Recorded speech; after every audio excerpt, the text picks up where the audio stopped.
Hello everybody. So today I have yet again another HIMS video. I promise this is not a HIMS channel, but I had to make this video because thanks to Investor in Innovation, which is kind of a pharmacist of Twitter that invests in HIMS, I came across this presentation, investor presentation, where the CEO talks for I think about 30 minutes. I listened to the entire presentation and I could not believe it. I'm growing more bullish by the day on this company. This company has so much going for it, and I think it is catching Wall Street's attention, especially now that they've raised that guidance and that they've provided a 2025 guidance. And what I'm seeing when I see the more I research HIMS, the more my conviction grows. And, I kind of wish they were a bigger company, because if they were a bigger company, they could become a tier one. I still think one of the bigger risks for HIMS is they get acquired.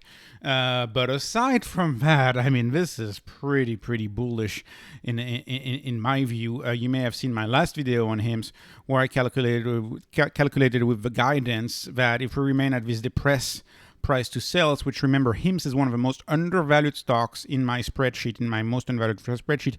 If we keep that price sales ratio, extrapolate to the $1.2 billion in exactly 3 years as a run rate, which they guided, that would be almost 2.7x. We're actually past 2.7x because the stock is down since I last made this video. So we're nearing 40%. Average annual return just with this back of a napkin calculation based on the guidance that they provided. This is not investment advice, of course, but I expect HIMS to actually perform much better than that. That's my expectation for my own portfolio and my own investment. But although nothing is investment advice, I just want to go through 11 points that I saw in this presentation of Andrew Dudum yesterday, and why this makes me so bullish on this company, more and more bullish by the day. So please allow me to get started with the presentation. So first of all, Wall Street asked about the margins. Well, the margins will grow. They'll be able to raise costs a little bit going forward, but it will especially grow because they sell more and they're going to get operational leverage from that. As you sell more, obviously, you're going to spread your fixed cost across more units. So margins will grow, hence that 20 to 30% long-term adjusted EBITDA margin that they guided for is very high, very near to cash flow for a company like HIMS. Then, HIMS still has 90% recurring revenue, which, that's what I say. This stock, in my view, should be valued like a SaaS stock. This is SaaS stock type of recurring revenue. This is amazing, right? And they're oftentimes lifetime conditions that they treat. HIMS is also a low-cost leader. I'll talk about how low-cost they are in a later point, but they are most often cheaper than your co-pays, so you don't use your insurance, and insurance is oftentimes a hurdle to getting treatment. All right, point number 3, marketing. Well, their marketing is I believe, one of the best, and it's all about stretching each dollar spent and making sure that each dollar goes further and further. They actually don't invest in any campaign if it doesn't bring less than a 1-year payback on a customer acquisition cost basis. And the CEO said that right now their marketing spend had a 6-month payback on average for the company. So they're investing heavily in marketing, but they're trying to maximize and stretch that marketing dollar. And they have kind of 3 pillars for their marketing. One of them is they have a lot of products at Walgreens and CVS that they sell there. Not pharmacy products, right? Over-the-counter products. And the CEO says that he treats his store present, so i.e. not the recurring revenue, right? The 10% that's not recurring, he treats it at getting paid to put a billboard. So he sees the facing, right, that you have at Walgreens or CVS, that store real estate that you have. He sees it as a billboard and as a way to acquire more customers, which I think is pretty genius in my view, because pharmacies like Walgreens or CVS, they want to have the freshest brand, the most known brand, and so HIMS is getting in there. They are moving away slowly from Facebook and Google ad spend. I found that to be surprising, but they have the data, and I don't have the data. They actually found that for their product, they have a better payback on traditional linear TV, old school TV. And they found that they had some of the best payback advertising on culturally relevant milestone like NBA games. If you watch CNBC in the US, you'll often see their ads like around Shark Tank, right? So I guess the average viewer of Shark Tank is probably a 40, 50-year-old male or something like that. So they'll try to advertise to these culturally relevant shows or events. And so actually, if you listen to CNBC, you can see their ads all the time targeting men. So it's just very interesting. And they also talk about having segmented TV ads. So they're going to have, like for example, if they do certain sports, they're going to try to target men, and they'll have 5 messages for men, and they'll try to go for shows where we know that a lot of women watch certain shows, and they'll try to advertise hers to women watching these shows. And this seems to be working really, really well for me. I believe it's also a fact that the ad scatter market right now, I invest in Pubmatic, so I follow that a little bit. The prices are so low and so down right now. They probably get an outstanding deal on these TV ads, perhaps even cheaper than they get on Facebook and Google ad spend. So big way to acquire customers for cheap. What else? Well, they have product launches. So the CEO says that for now, they're expecting to launch 1 to 2 products, new product categories, right? Segments on the platform each year. Right, and right now they have 4 categories on their platform that they recently launched, right? So categories of drugs, for example, depression and anxiety, that would be one category. Hair loss, that would be one category. So they have 4 categories right now that grow at 150% a year. And the CEO didn't say what it was, but it's easy to assume that, for example, birth control would be in there as one of these categories. They have a lot of categories. CEO has highlighted many of them on the call. The investor presentation highlights a lot of these categories. The CEO sees growth in most categories that hims and hers cover over the next 10 years. Strong growth over the next 10 years. So this company still has a lot of time before it matures and it gets valued like a more mature company, even though right now the valuation, you wouldn't know that there's this growth based on valuation of hims. Anyways, which categories is the CEO looking at right now? Well, the CEO is looking at all of the issues that people are dealing with, but that they are not getting treated for. And currently, hims and hers is looking at weight management, heart health, cholesterol, blood pressure, and pain management. CEO then spent a little time talking about, how, for example, heart disease is a leading cause of death. So getting treated for heart health is very important. I've highlighted that in a few of my prior videos. These are all linked too, right? Weight management, heart health, and cholesterol. This is blood pressure. Like all of 1 through 4 is all linked. So you have a lot of opportunities for cross-selling. And I love to hear that the CEO say, this is a talk to analysts. CEO doesn't really have to say that to analysts, but he felt compelled to say that the goal of a company is to save tens of thousands of lives each year in the USA, which I think is an amazing goal. I think it's very commendable. And if you look at my early videos of HIMSS where I talk about HIMSS, that's part of my thesis. Is like, if HIMSS is the preventative brand of healthcare, you catch and you treat issues that go on in your body before they get worse, before you have to go see the real healthcare system. HIMSS is true healthcare and is not sick care, which I think is a major selling point. Moving on, the CEO talked about the competition a little bit and the brand, because you can assume that Amazon is coming. Amazon is always coming. So Amazon is coming for HIMSS, and every time Amazon enters a market, they all say, it's dead, still HIMSS, Amazon's going to win.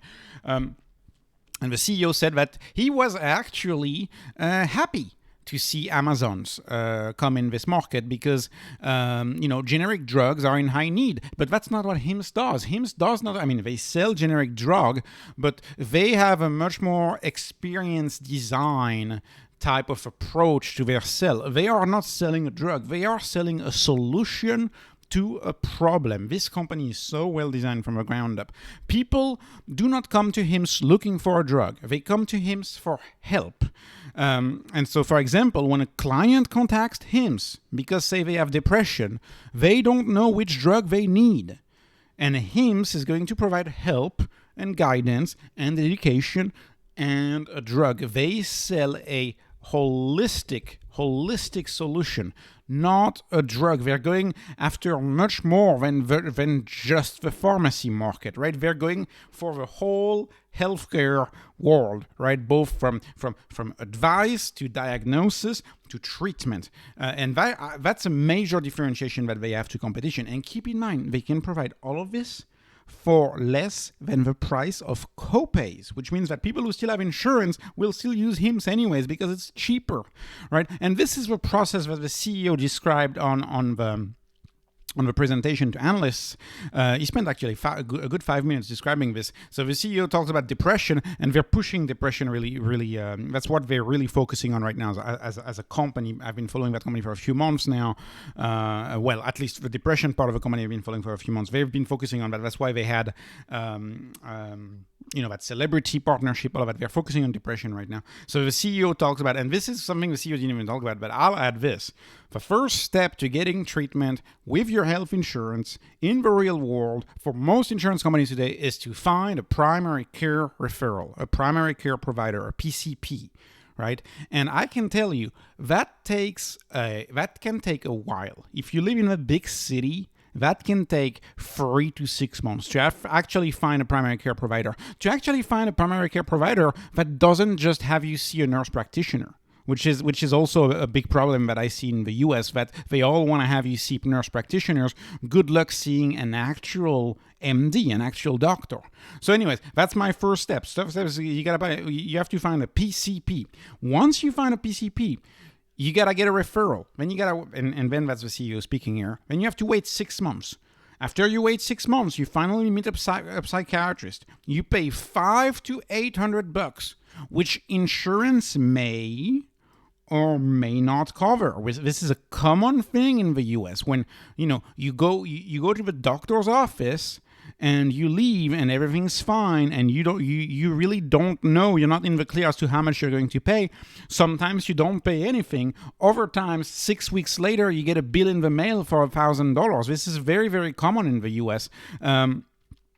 So that's a lot of money. And then what happens is when you see a psychiatrist, for example, for depression, the psychiatrist will probably recommend 5 main drugs, the CEO pointed out. And the psychiatrist will say, well, which drug would you like to try out first?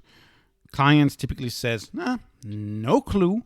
And thus you try multiple drugs, and it takes about 6 more months to find the right drug for you. By the way, I know this is the same process, for example, for birth control, which is another big market that we're in. So I can assume there's a lot of drugs that are like that, where you don't know which drug your body is going to be able to live with, and so you have to go for this back and forth. HIMSS attempts to save that. And one of the ways that they do that is they're collecting data on a lot of users. And this data is used to make better prescriptions and better estimate which drug is going to be the best. So they assist these psychiatrists, their providers, right? They're qualified providers, they're certified providers. They assist them with recommendations. And eventually, I think there will be more AI assisting in prescribing the right drug. But more importantly, right now, if you do this to HIMSS, it's up to 48 hours. Most often it's within 10, 15 minutes. It's $99 for depression, and it's between $40 and $60 a month. And these are screenshots from the website, right? If you go see, say, HIMSS for, say, ADHD, depression, anxiety, this is the process. Intakes take 10 minutes. Then you typically have a provider evaluation, 100% online, no appointment needed, and then you get treatment. And look at the cost. This is the current cost advertised on their website. $99 for 50-minute online session. Right? Now, of course, prices vary depending on what you get, but the CEO on the call says most products that you're going to get are between $40 and $60 a month. They have you pay only $25 for your first month, so it's very typical, right? They're taking that customer-centric approach to providing drugs. Like they're using these hooks where they push you to they help you get treated. They really encourage you get treated. So I think this is very, very fascinating how they approach care, how they have an holistic solution compared to the traditional healthcare system. Moving on. and this is more for the people who know pharmacy more than me in the space, but I think I can understand it pretty well here. HIMSS has what they call a compounding pharmacy. They aim to provide modern medicine, and by modern medicine, we should understand customer-centric medicine, right? So first of all, adherence to treatment is one of the key things that make drugs work. So the CEO highlighted on his call that it starts with this. It starts with making sure you have adherence. And so how do you do your adherence with HIMSS? Well, they have a great app. 7 days a week, your provider is available. You can ask questions, you can chat. And then the app reminds you to take your medicine. How do you know you're going to get your problems, health problems solved if you forget to take the medicine, right? It doesn't work. So going on a medication starts first with actually taking the medicine. So that's why this is a full experience design. This is not just about selling a drug and forgetting about the customer. This is about fully trying to provide a solution to the customer. And that starts not even with the drug. That starts before the drug. And then once you have the drug, you need to increase the odds that the patient is actually going to use that drug.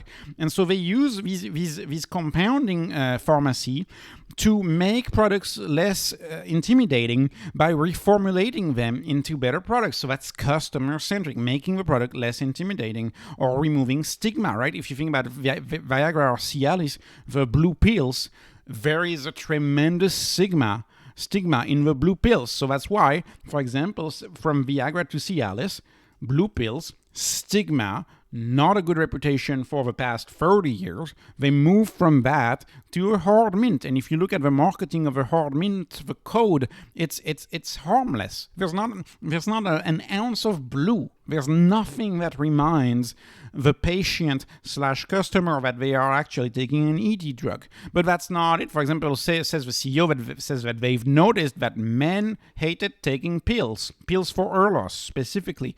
And because men didn't like taking a pill for hair loss, it did not make them feel good. You know, hair loss is not a big deal. Men are probably like, why do I have to take a pill? I mean, hair loss is not a big deal. So what they did is they solved that by developing a spray that had the same compounds, but that you just sprayed on your hair before bed.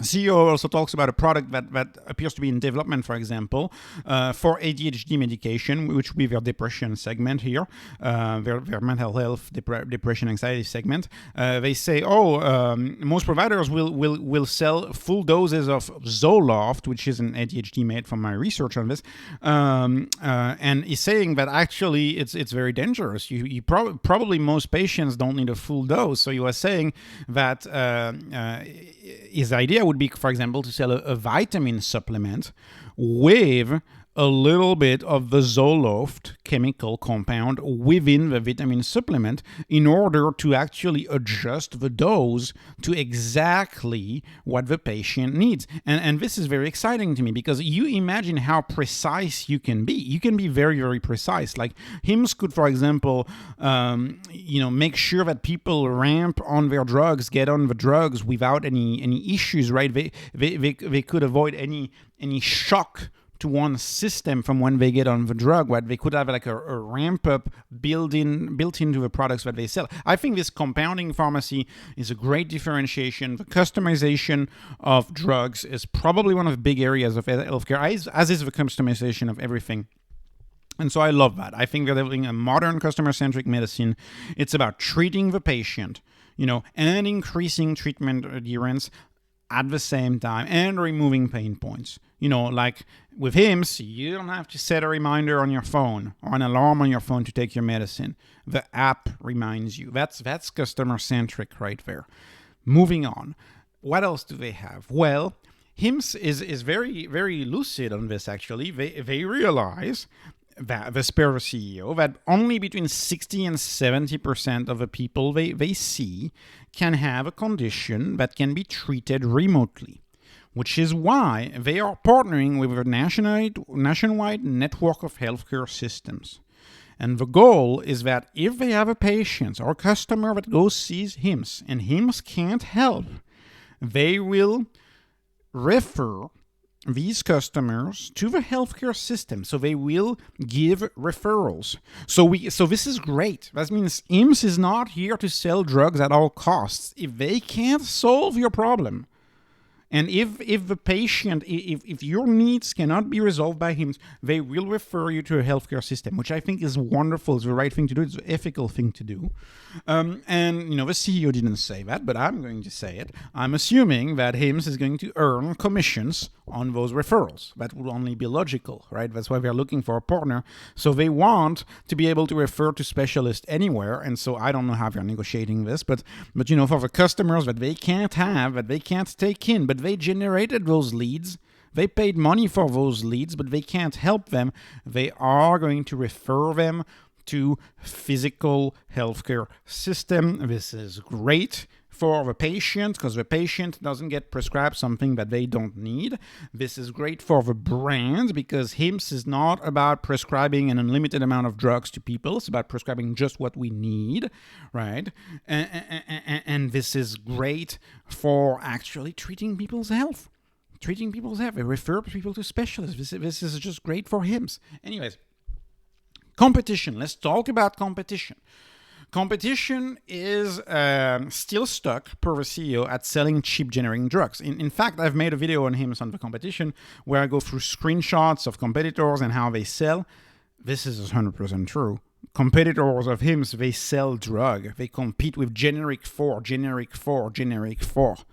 right? They don't have this holistic whole person, whole treatment approach. Competitors don't sell a solution. They sell a drug. To buy a drug, you need to know that you need that drug. So I believe they have a better way to go, right? It's helpful for people who have a diagnostic, but many, if not most, HIMSS customers today come with no diagnostic. This is what I call induced demand. They come to HIMSS for help, and HIMSS steers them towards health. Like, for example, ED, I wouldn't know to tell you what the difference between Cialis and Viagra is. I have no idea, right? How do these other brands expect customer to know whether they should be on Viagra or Cialis, right? Same question for depression. There's about 5 main drugs for depression. How, as a customer, are you supposed to know? Same for birth control. There's maybe 10 different types of birth controls. How are you supposed to know which one you're going to get? You're not supposed to know as a customer. Right? You're going for a solution. I want to get this healthcare need addressed. You're going for a solution, and then the platform, the tech, the healthcare provider recommends you a treatment. What else? Core differentiation. Their core differentiation is customer centricity. It is all about being customer centric. CEO emphasizes the start to finish experience. You do everything with one app. And I'm adding this across your life, which is also a big deal because, I've changed employers multiple times in the US, and I can tell you whenever you change employers, you change your healthcare provider. And sometimes that is hell because sometimes you got to find a new doctor and you have to start all over again, learn a new system, you get a new healthcare card. You have to learn all over again. So if you're into your career and you change jobs 10 times throughout your career, good luck. Good luck. That's why I think HIMSS is so good, because HIMSS is like one app, one partner that follows you from, say, your 30s when your first healthcare needs arise to your 80s or your 90s. And actually before your 30s, actually, healthcare needs can happen at any age, anytime. So anyways, I think this is interesting. They're about creating an authentic, spunky, sometimes provocative brand that resonates with a lot of customers, and you can see some of for example, hard mints. That's probably a little provocative, but that's kind of fun. That's the way they sell it. Okay, they're a tech company, right? It's all about you grab the app, you talk to your psychiatrist within minutes. They are tech first. They build the tech stack. They talk about their tech. They're a tech company. They're not a healthcare company. I mean, they're a healthcare company, but they're first and foremost a tech company. And we can see this by how few employees they have. We can see this by how agile they are, how quickly they're able to move. And they're about redefining what healthcare should be. They are taking healthcare to the edge. They're redefining what it is. They're pushing forward boundaries in healthcare, and I believe that. I think it's true. I mean, so many issues you can get treated for now easily with a company like HIMSS that you couldn't get treated before without having to go through the madness of the current sick care system, where you have to advocate yourself at every single step of the way. You have to advocate yourself in the current health insurance system. You don't have to do that with HIMSS. You don't have to wait months to see someone.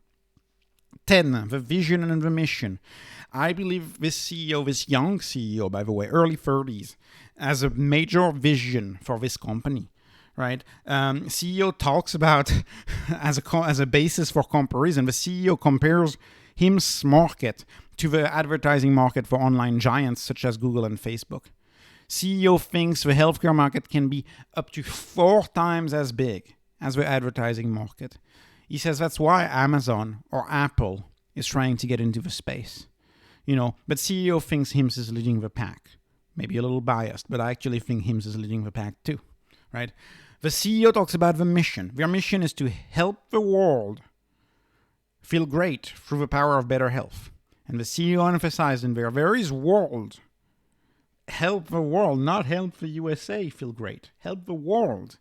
And so when you have world, of course, CEO explained they have some UK activity, Canada and Australia maybe next, and then Europe. So this could be a worldwide company going forward.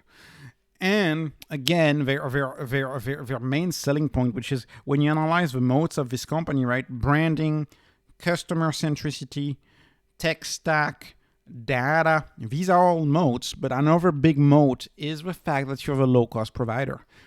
CEO repeated, insurance, that is cheaper than your copay, right? So that healthcare I meant here. Healthcare that is cheaper than your copay. So healthcare that is cheaper than your copay, that's absolutely that, right? When you pay 20 to 30 bucks for a drug, that's going to be cheaper than a lot of your drug copays, right? When you pay a small nominal fee for consultation, that's going to be cheaper than all of your copay.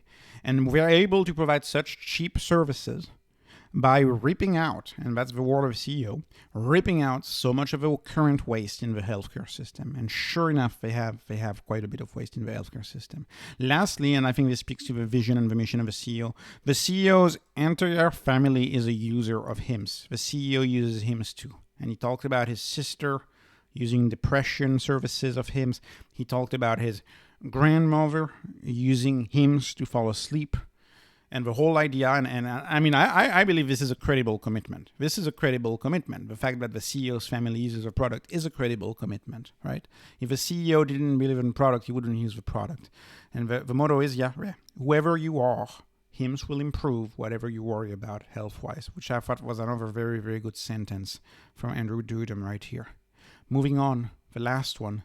They have a defensible moat. So I talked to you about all of the moats, but I think they have a 3M type of strategy on their moat, which is very interesting to me. CEO talked about competition and moat. And this company is very, very complicated to attack because, as the CEO points out, they have 10 different segments, which is what I call attack vectors, right? They have 10. You can't really attack the whole company. If you want to attack the whole company, you have to attack completely different segments of health with customers acquired through entirely different channels, treated by entirely different solutions, right? So attacking the company head-on is much harder because this company is highly diversified in multiple segments. And these segments, by the way, are also gender diversified. So you have HIMSS, her, that's 2 separate companies, 2 separate operations. And within those, you have more segments. So it makes it much harder to be attacked and it deflects the company. You can see how, say, a single player in ED, like Roman, would be a much easier company to attack for, say, Amazon, because they have one main product. It's much harder to attack a company like HIMSS because they are so diversified. And that's why I say, like if you want to attack HIMSS, if you want to launch a competitive campaign against him and say, oh, we're cheaper than HIMSS, well, first of all, how do you attack them, right? Do you attack Cialis? Do you attack birth control? Do you attack HIMSS or hers? Like it's tough to focus your competitive attacks. This feels very much like 3M. 3M has thousands of products. and they divide them in different brands. And because they have thousands of products divided in different brands, it's very tough for anybody to attack 3M and compete head-to-head with 3M, because you don't know which product you would compete against with 3M, because they have so many different tiny segregated companies. And so I believe this is kind of the same for HIMSS here. The fact that they segregate, I think, is a very interesting point of their competition. So they don't have a single center point for a firm to attack. That's the big moat here. And the last one is as far as durable, right? We have competitive advantage. Moats refer to one tiny portion of competitive advantage, but in the real world, that's what most people call moats. But you also have the durability. The durability of the moat is very important. And what plays into the durability of the moat is both the chronic condition, right? The idea that if you treat a chronic condition, often, not always, but often it needs to be treated for life. And so that creates recurring revenue on it's a basis on which you can build and grow your future innovation, your future advantage. And they also have a subscription business model. Subscription business model is obviously great because the customer does not have to go through the painful, may I add, decision process of actually going through an order. That's why subscription models are booming across any sort of modern day business today. So these were the 11 main points that make me even more bullish day after day on HIMSS. If you want to hear everything directly to the CEO, I point you to my Twitter, where I retweeted Investor in Innovation's link, and you can watch the full webcast. This is the latest info as of yesterday, so this is less than 48 hours old. And so by all means, I recommend you go watch this. And follow me and follow Investor Invitation on Twitter. That's also very nice. So anyways, this was not investment advice. This is just entertainment. Thank you so much for watching. Please like, please subscribe, and please follow me on Twitter. I appreciate every comment and everything. Thank you and have a great day.